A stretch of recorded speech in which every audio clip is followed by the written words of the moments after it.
You are standing alone. Behind you, an empty net, 3 meters wide, 2 meters 44 high. In front of you, a man walking toward the penalty spot. In 4 seconds, 90,000 people will either love you forever or wish you were dead. Welcome to the worst job in football. July 1994. Rose Bowl Stadium, Los Angeles, World Cup Final. Italy versus Brazil. Roberto Baggio walks to the spot. He kicks the ball. And it sails. Into the sky. Above the crossbar. Above the stadium. Above his career.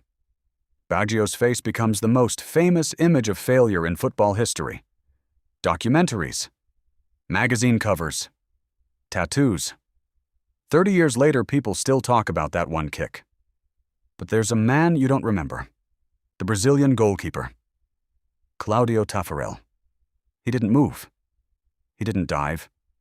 He didn't do anything. And he won the World Cup. Sometimes a goalkeeper does nothing and becomes a god. Sometimes he does everything and the world destroys him. 3 things you need to know before this video ends. 1. The story of a goalkeeper who scored more career goals than most professional strikers. 2. The reason the greatest goalkeeper ever was secretly a doctor. 3. The German keeper who played 15 minutes of a cup final with a broken neck. Stay with me, because by the end, you'll understand why no one should ever choose this position. Ever. Let's start where every goalkeeper's story starts, at 8 years old. The coach gathers the team. He looks at the kids. He asks the question every football kid dreads. Who wants to be in goal today? Silence. Because even at 8 years old, every kid already knows. The goalkeeper is the one who isn't fast enough, the one who's too tall, the one nobody picks first, the one who shows up to practice and gets picked last for every game, every drill, every team. Until the day the coach gives up and says, You're our keeper. That's it. Your career is decided. Not by talent, not by passion, by elimination. From that moment, you are separated. Forever. Your teammates train together. You train alone, with one coach, whose entire job is to throw balls at your face. For 2 hours, every day, your teammates wear the team colors. You wear something else. Bright green, neon yellow, hot pink. Anything that screams, I am not one of them. Even the rules are different for you. You can use your hands, but only in a box. Step outside that box. Touch the ball. You're sent off. The entire sport is built around 11 players playing together, and one guy playing alone, in a different uniform, under different rules, in a different reality. You are not a footballer. You are something else. Every kid on the pitch knows it. Every coach knows it. And deep down, you know it too. But here's the worst part. The part nobody talks about. You start to like it. You start to believe you are special. You start to dream. You watch the World Cup. You see legendary keepers make impossible saves. You think, maybe that could be me. So you train, you sacrifice. You spend weekends diving onto wet grass instead of going to parties. You break fingers catching shots in winter. You bruise your hips, your ribs, your knees. You spend 10 years believing it's worth it, and then you sign your first professional contract. That's when you discover the truth nobody warned you about. You are worth less than everyone else on the team. In modern football, the highest paid strikers earn 50, 60, 70 million euros per year. The highest paid goalkeepers? Around 10 to 15 million. And that's only for the absolute top 3 or 4 in the world. The vast majority of professional goalkeepers earn less than the third-string substitute striker on the same team. The guy who comes on for 10 minutes a month. He earns more than you. Why? Because clubs pay for goals, for glory, for Instagram moments. Nobody buys a ticket to watch a goalkeeper. Nobody puts a keeper's poster on their wall. Nobody buys his jersey. Except other goalkeepers. You can be the best in the world at your position and still earn less than a striker who misses an open net every other week. But the money isn't even the worst part. The worst part is what happens during the match itself. Imagine the scene. Your team is attacking. Your 10 teammates are 80 meters away, pushing forward, trying to score. You are alone, in your box, looking at empty grass. For minutes. Sometimes for entire halves. You can't relax. You can't lose focus. Because the second your concentration drops, that's the exact second the ball comes flying at you. Counterattack, long shot, deflection. You have half a second to react, after standing still for 20 minutes. Modern goalkeeping requires the focus of a sniper, the reflexes of a martial artist, the mental stability of a Buddhist monk, all for a job where nobody notices when you do it right. That's the cruel truth.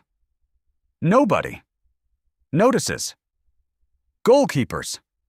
When a striker scores, the stadium explodes. His face is on every screen, every highlight reel, every news channel. Sponsors call, followers double overnight. When a goalkeeper makes a world-class save, the camera shows it once, maybe twice. Then the world moves on. Saves are seen as the bare minimum. Your job, nothing more. But the moment you make one mistake, the world remembers you. Forever. May 2018. Champions League Final. Real Madrid versus Liverpool. A young German goalkeeper named Loris Karius makes 2 errors. 2. He hands 2 goals to Real Madrid. Liverpool loses 3-1. That night ended his career at the top level. He was 24 years old. The internet didn't forgive him. Fans didn't forget. Wherever he went next, the videos of those 2 mistakes followed him.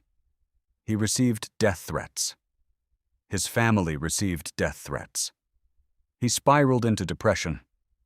Years later, he was photographed playing in the Greek 2nd Division. 1 game, 2 mistakes. Career destroyed. Now imagine you're a striker. You miss an open net in a Champions League final. What happens? You get criticized for a week. Your coach says, "Don't worry, you'll score next time." And you do, and everyone forgets. A striker is allowed to fail. It's part of the job. A goalkeeper is not.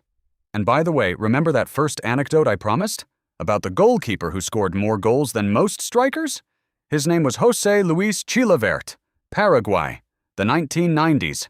He didn't just save goals, he scored them. Penalties, free kicks, long-range shots from his own box, 62 career goals. From a goalkeeper. More than most professional strikers ever score in their entire careers.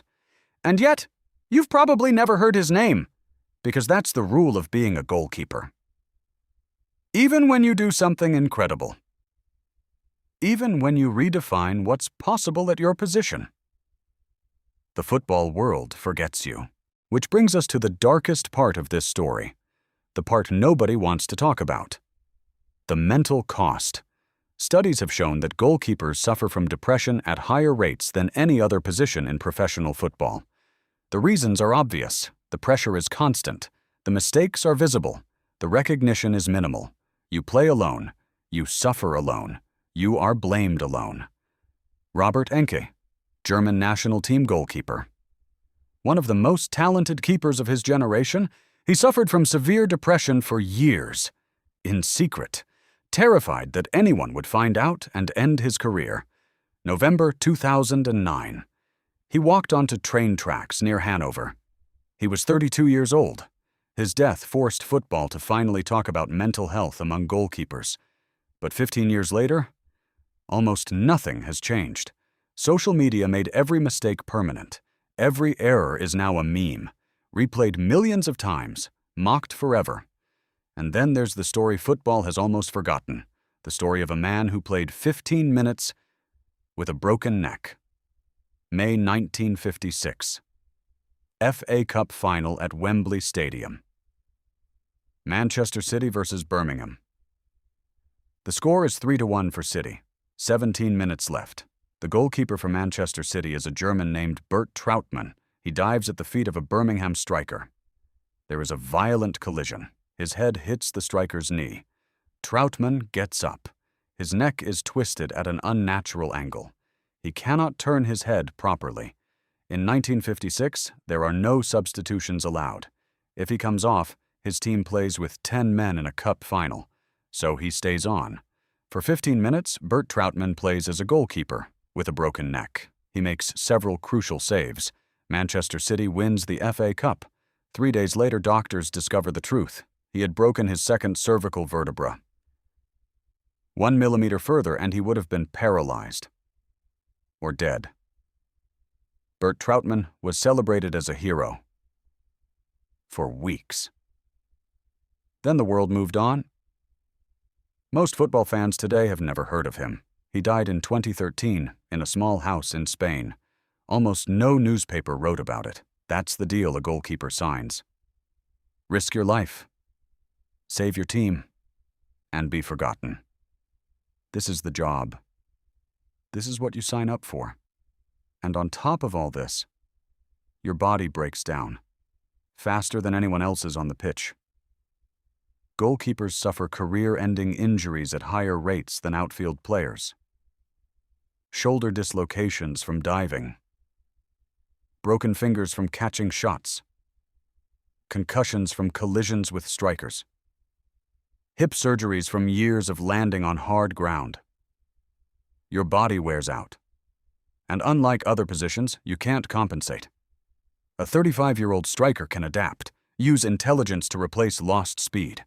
A 35-year-old goalkeeper with bad reflexes is finished, done, retired, replaced by some 20-year-old who jumps higher than you. And then comes the final humiliation. The thing that hurts the most. The thing no one warns you about. Even if you have a perfect career. Even if you become a legend. The moment you retire, you become invisible. Quick test. Name 5 legendary strikers. Easy. Pelé, Maradona, Ronaldo, Messi, Mbappe. Now name 5 legendary goalkeepers. Most fans struggle with 3. Maybe Yashin, maybe Buffon, maybe Casillas. After that, silence. Speaking of Yashin, remember the second anecdote I promised? Lev Yashin. Soviet goalkeeper. The only keeper in history to win the Ballon d'Or, 1963. What most people don't know, Yashin was also a trained medic. He gave up a career in medicine to play in goal for Dynamo Moscow. He played wearing all black, earning the nickname the Black Spider. He smoked cigarettes at halftime. He drank vodka in the locker room. And he is still considered by many the greatest goalkeeper of all time. And yet, ask any kid today who Lev Yashin was. They have no idea. The football world doesn't celebrate goalkeepers. There is no Ballon d'Or for keepers with the same prestige. No documentaries about the great ones. No statues, the greatest goalkeeper of all time. And most fans can't even agree on who he is. That's the deal you sign when you put on the gloves. So is there any reason to want this position? Any reason at all? Yes, there is one. And it's the reason every goalkeeper deep down refuses to quit when you save a penalty in a World Cup shootout, when you stop a one-on-one in the 90th minute of a Champions League final. When the entire stadium holds its breath and your fingertips brush the ball just enough. For 1 second, you are the most important person in the world. Not the captain, not the striker, not the coach. You, the forgotten one, the lonely one, the one nobody picked first. For 1 second, the world remembers you exist. And one more thing, about Buffon, Gianluigi Buffon, Italian legend, 28 years as a professional, World Cup winner, considered by many the greatest of all time. In 2004, at the peak of his career, Buffon revealed he had suffered from severe depression for years, anxiety attacks before matches, panic in the tunnel. He had considered quitting football multiple times. The greatest goalkeeper of his generation almost gave it all up because the pressure was too much, even for him. That's what this job does to people. So when you watch a goalkeeper next time, when you see him standing alone in his box, bored, distant, forgotten, remember this. He is one mistake away from being Corius, one injury away from being finished, one bad season away from being replaced by a younger version of himself. He is the loneliest player on the pitch, the lowest paid, the most criticized, the least remembered, and for 1 second every few months, the most important man in football. or he becomes Loris Karius. There is no in between. If you enjoyed this video, subscribe for more.